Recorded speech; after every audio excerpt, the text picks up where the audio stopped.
గంగాధరం గారి కోడలు నేను. కావాలంటే ఇప్పుడే ఇంటికి ఫోన్ చేసి కనుక్కోండి. నమస్కారం అమ్మా. నమస్కారం. ఇవి నీకు తెలిసేవిటయా? పొద్దున మన ఓనర్ గారింట్లో చూశాను సార్. అయ్యగారి కోడలు గారట. ఇప్పటికైనా నమ్ముతారా? విధి నా మీద ఎంతగా పగబడుతుంది అనుకోలేదు.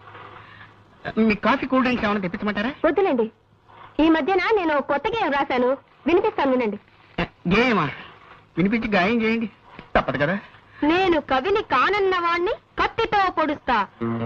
నేను కవిని కానన్నవాణ్ణి కత్తితో పొడుస్తా. నేను రచయిత్రిని కానన్నవాణ్ణి రాయెత్తి కొడతా. నేను రచయిత్రిని కానన్నవాణ్ణి రాయెత్తి కొడతా.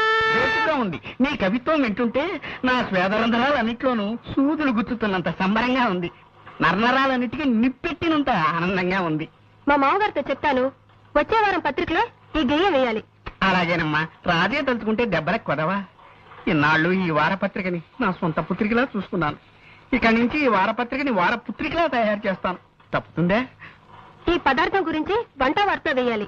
దీని పేరు బంగాళా భౌభౌ. బంగాళా భౌభౌ. కుక్కలాహారమా? కాదండి, వెరైటీకి అలా పేరు పెట్టాను. కాస్త రుచి చూడండి. నేను రుచి చూడాలమ్మా.